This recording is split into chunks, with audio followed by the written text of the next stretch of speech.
Hey there everybody, Kopika here. Welcome back to more Kingdom Hearts 2. In the last episode, we managed to defeat both Zaldin and Xigbar, and now in this episode, we are going to finish off the data fight by fighting the leader of the organization himself, Xemnas. Now, in this fight, you're actually fighting both Part 1 and Part 2.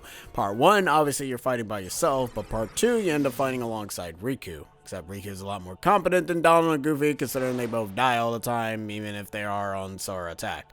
So, the difference with Xemnas here is that he's going to outright start out by slapping you in the face with his wonderful lightsaber keyblades. Or lightsaber blades, I should say. Not keyblades, that wouldn't really make any sense. Who the heck would have an whatever.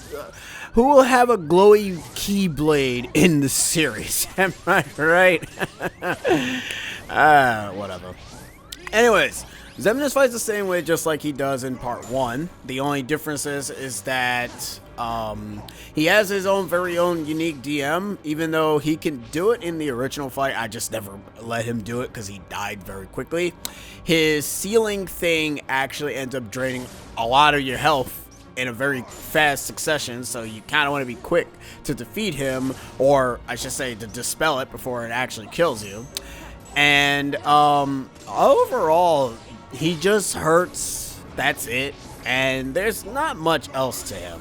That's the thing about these data fights, is that you can sum them up just by watching the entirety of the first few attacks, and then you kind of get the gist of what they're about, because they don't have anything new. Like, there's nothing new about it. It's literally the same exact fight, just as you did. It's just a little bit harder with different attack animations, or I should say faster attacks.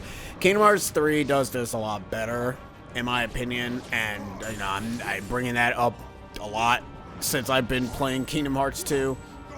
It's mainly because Kingdom Hearts 2 and 3 has been like bashing heads together. Like, they have literally been bashing heads, and it's kind of the thing that kind of ends up separating the fan base a lot. And I mean, that's usually, it kind of sucks that happened though, because I mean, it's fine to have split discussions on which one's your favorite or whatever, but it's kind of gotten to the point where it's like classic versus modern Sonic now, which is such a weird thing for me to compare Kingdom Hearts now, considering the fact that there is no modern or classic. But I guess if you want to categorize Kingdom Hearts 2 being classic and Kingdom Hearts 3 being modern, then I guess that's essentially what you're gonna get.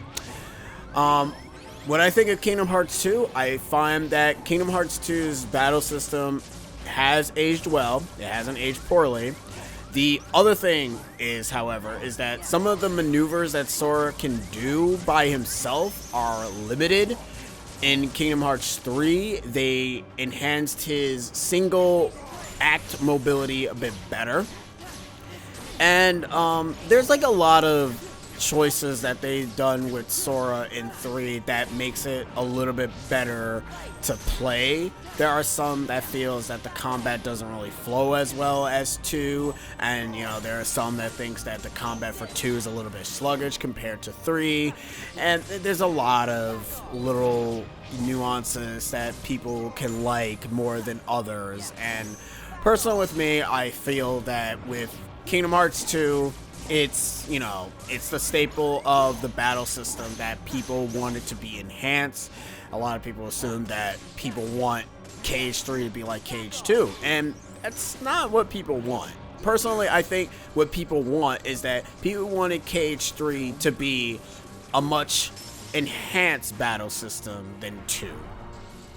And it does deliver that to a certain extent. There's just certain things that kinda slightly prevents it. Here's me trying to buffer here because this is actually faster. I unfortunately kind of messed up that, because that's the second reaction command of that attack. Obviously you've seen the third one, which is us actually beating the crap out of him, but we couldn't get that one because, like I said, the reaction command is super quick. But yeah, I think like with both KH1, I mean, with KH1, 2, and 3, like, KH1, the issues that people bring up is that, oh, the camera sucks and the platforming is bad, but I don't know. There's, like, so many things. Like, I'm currently trying to get through KH3 again just so I can get, like, a few practices so when I get to it in the future, because that's going to be a while, because I still have Dream Drop Distance to get through, and also Fragmentary Passage, but that's besides the point. Anyways, that's the end of the first phase. Now you have the second phase. The second phase, he does not start out with grabbing you and tossing you into the air. Luckily enough, when you get past the first phase, you have the chance of, you know, organizing your inventory so that way you can end up having a better chance of survival. Quick warning though, if you do lose to the second phase, you will get sent back to the first phase, so be warned by that. You don't have a retry button like in future installments like Birth by Sleep and in Dream Drop Distance.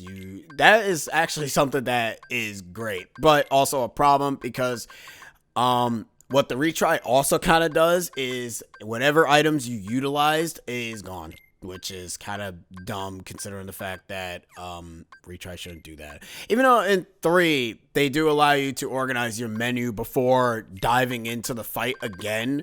So there's a good thing for Kingdom Hearts 3 that it allows you to organize your inventory before retrying the fight. So I'm glad for that. So anyways, Xemnas Part 2, same as before. The only tip I can give you, do not let him do Can You Spare a Heart attack. Because if he does that, you're gonna die. Because here's the thing.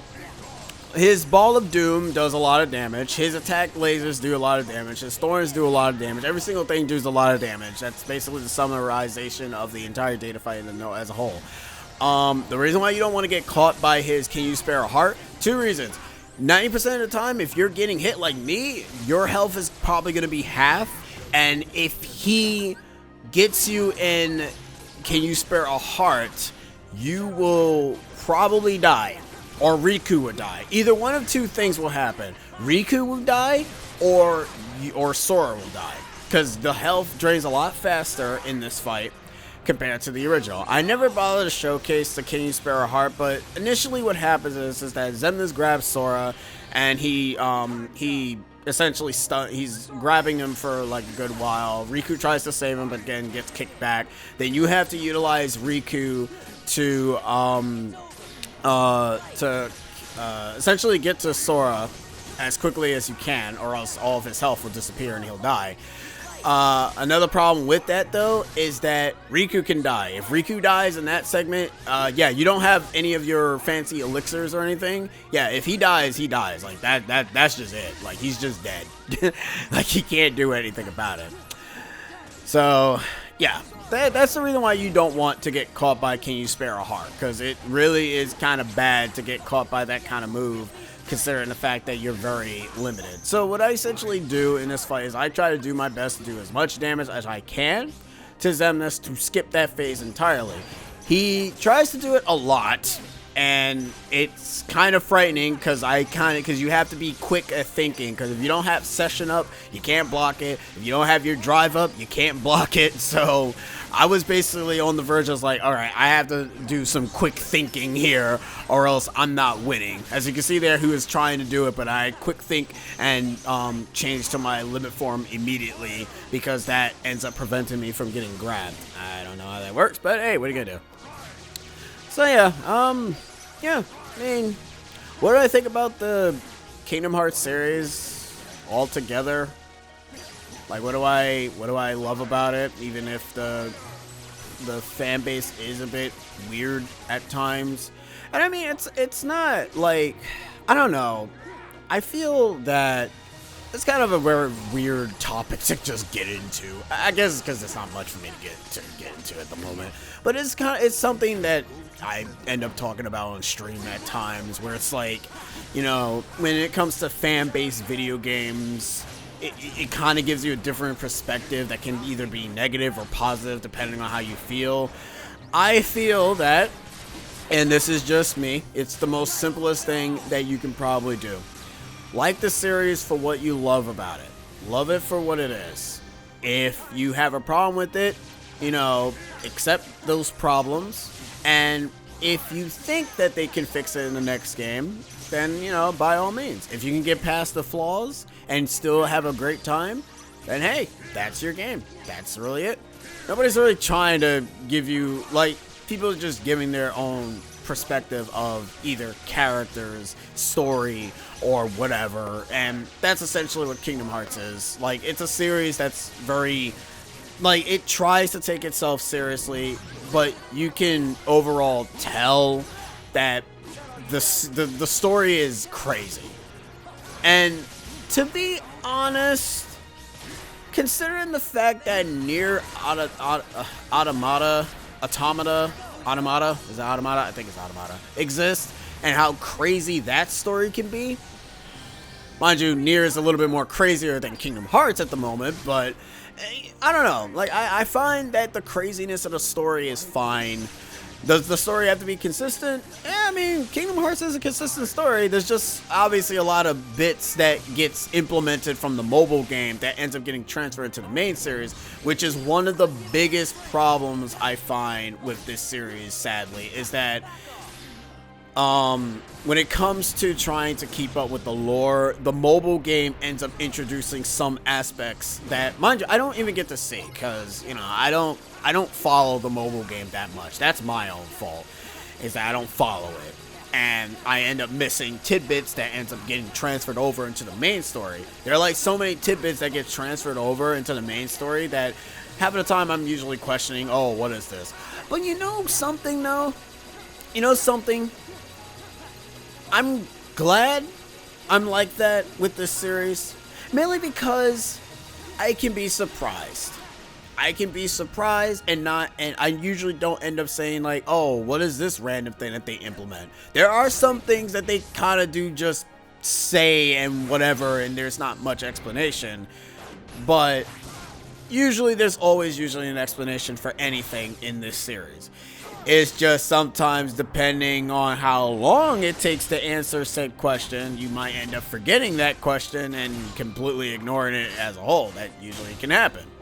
But, I mean, hey, Kingdom Hearts is what it is. It's a game about a kid with a friggin' large-ass Keyblade beating the crap out of Heartless and Nobodies and Unverse and what have you. It's a crazy series, but it's one of those series that's actually pretty enjoyable. Mainly because of the fact that it does so much for what little we ask. And that's it for the data fights. But we are not done yet. We have one more battle. One final fight. We may have faced off against the 13 data fights. But that is not the toughest fight in the game. Oh no.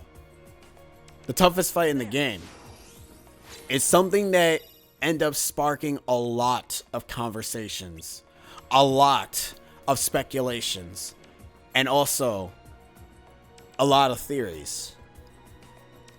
In the next episode of Kingdom Hearts 2, we'll be fighting the final super boss in the game. I don't know why I went into wisdom form. We shall be fighting the Lingering Will. See you guys in the next episode.